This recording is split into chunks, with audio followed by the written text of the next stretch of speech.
The frost bit hard that December morning in 1917, but the people of Halifax had grown used to it.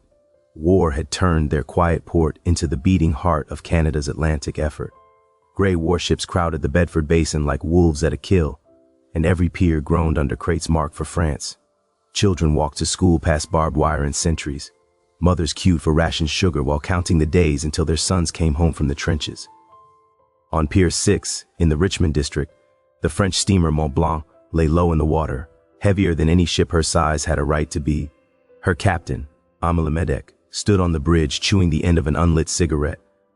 He had not slept properly since New York. In Gravesend Bay, American stevedores had packed his holds with enough explosives to level a city. 2,000 tons of picric acid, 250 tons of TNT, barrels of benzol stacked on deck like cordwood. One spark and the Mont Blanc would vanish, and everything within a mile with her. Lemedec had begged the harbor master in New York for an escort. They laughed. "War's on, Captain. Move along." No red flag was hoisted. No warning painted on the hull. The ship slipped out under cover of darkness and steamed north, praying the U-boats would not find her first. She reached Halifax too late for the convoy. The anti-submarine nets closed at dusk. Lemedec anchored outside, cursing the delay. 48 hours, they told him. Then he could join the next crossing. Across the harbor, the Norwegian vessel Imo prepared to leave. She was chartered to the Belgian Relief Commission, supposedly carrying food to starving Europe. In truth, her holds were almost empty. She was racing to New York to collect a fat profit on the return run. Her captain, Håkon From, paced the bridge in a black mood. Every hour in Halifax cost money. Pilot William Hayes warned him the Narrows were busy. From waved the advice away. "Full ahead," he snapped. "We've a tide to catch." At 7:30 a.m. on December 6th, the nets opened. Mont Blanc eased forward under a gray sky. Lemedec kept to the starboard side of the channel as regulations demanded. He scanned the water constantly. Somewhere in that forest of masts was the spark that would kill him. At 8:40, the lookout shouted. A steamer was bearing down fast, cutting the corner, flying the wrong signals. Imo From had ordered her into the Dartmouth side to save minutes. Lemedec grabbed the whistle cord. 3 short blasts. "I am turning to starboard." Imo answered with 2. "I am turning to port." Both ships were now committed to the same strip of water. Lemedec screamed orders. Engines reversed. The Mont Blanc shuddered, swinging her bow right. Too late. Imo loomed like a cliff. Her bow smashed into Mont Blanc's starboard side just forward of the bridge. Steel screamed. Rivets burst. The impact hurled men to their knees. For one heartbeat, the world held its breath. Then the benzol drums on Mont Blanc's deck ruptured. Liquid fire poured into the hold, mixing with picric acid fumes. Yellow flames shot 30 feet high. Lemedec knew. 40 seconds, maybe a minute. He turned to his crew. "Abandon ship." Into the boats. "Row for Dartmouth." The French sailors needed no urging. They flung themselves over the rail into the freezing water, striking out for the far shore. Lemedec stayed long enough to see the last man go, then followed. On Pier 6, smoke curled above the stricken ship. Word spread like wildfire. Munitions. Crowds gathered. Children climbed fences for a better view. Fire engine no. 3 raced along Barrington Street. Bells clanging. Captain Brenton Hose ordered his men forward.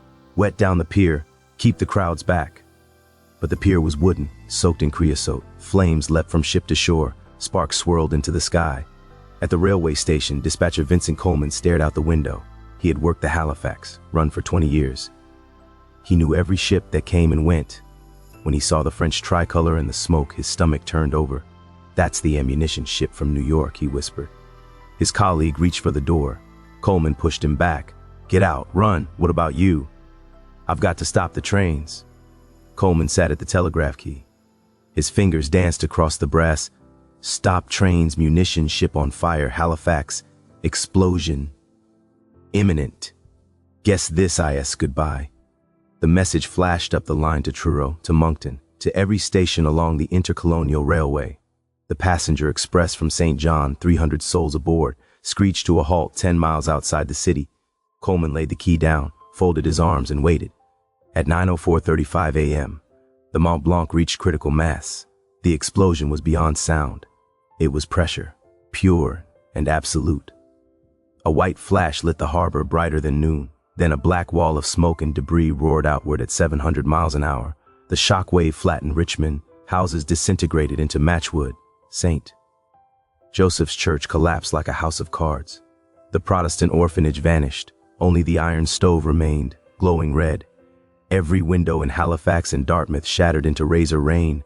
A tidal wave 60 feet high swept up the Narrows, scouring the Micmac village at Turtle Grove clean. Bodies of men, women, and children were found hanging in trees 2 miles away. The barrel of Mont Blanc's forward gun, weighing half a ton, flew 10 miles and buried itself in the forest near Albro Lake. The ship's anchor shank, another half-ton of steel, arced through the sky and landed in a meadow on the far side of the northwest arm. In the dockyard, Lieutenant Commander Frederick Wyatt was lifted off his feet and hurled 300 yards. He landed in a pile of coal, every stitch of clothing shredded, skin hanging in ribbons. Somehow he stood up. Blood poured into his eyes, but he began directing stretchers toward the wounded. Across the city, people crawled from ruins.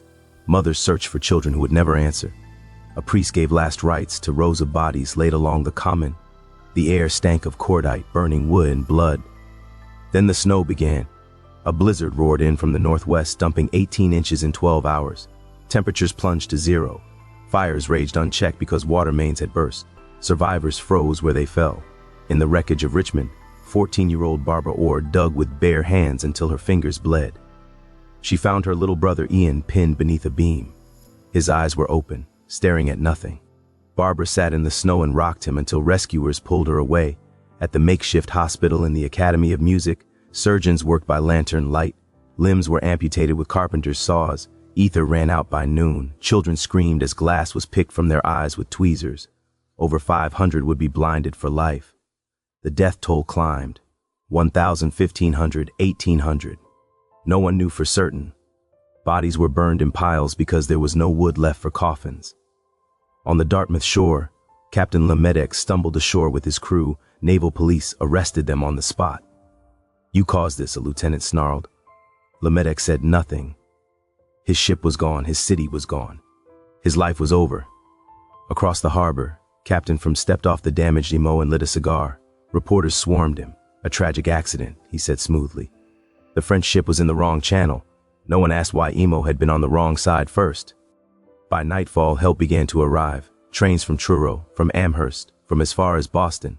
The people of Massachusetts loaded an entire relief train. Doctors, nurses, blankets, morphine, canned milk. It steamed into Halifax at dawn on December 8, whistle screaming like a banshee. The city would never forget Boston. Every year since, a giant Christmas tree travels south from Nova Scotia to light the Boston Common. A thank you that has lasted more than a century. But gratitude could not rebuild homes. Richmond was erased. 6,000 people had nowhere to live. The military took over. Tents went up on the Common. Martial law ruled the streets. Looting meant shooting on sight. In January 1918, the Wreck Commission opened in the Halifax courthouse. Justice Arthur Drysdale presided. Captain Lemedek and pilot Francis Mackey sat in the dock, charged with manslaughter. Day after day, witnesses testified. Harbor pilots admitted the rules had been bent for months. Naval officers spoke of secret orders to keep explosive cargoes quiet.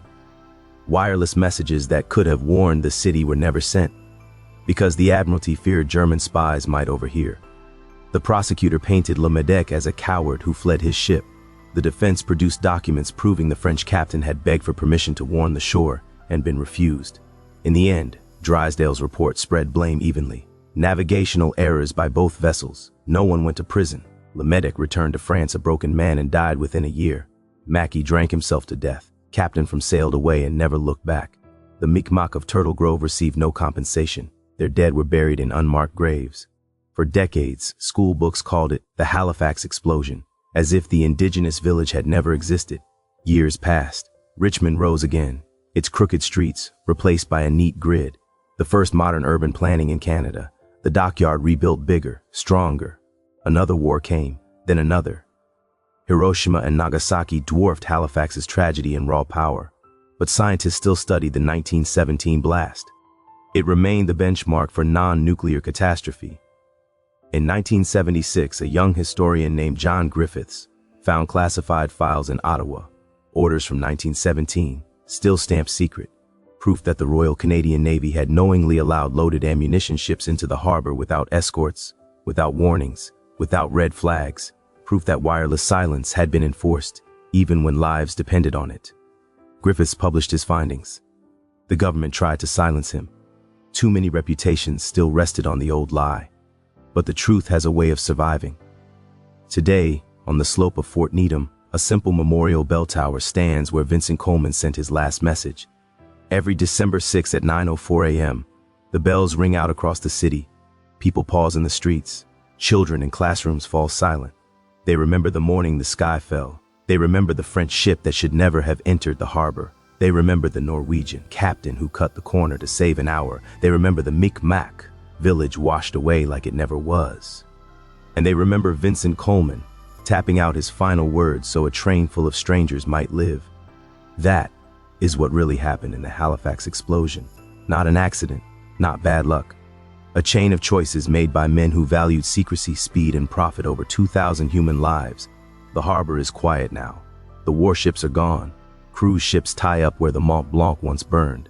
Children play on the waterfront without knowing that beneath their feet lie shards of glass fused into the stones by a heat greater than the sun. But the bells still ring, and the truth, finally, is free.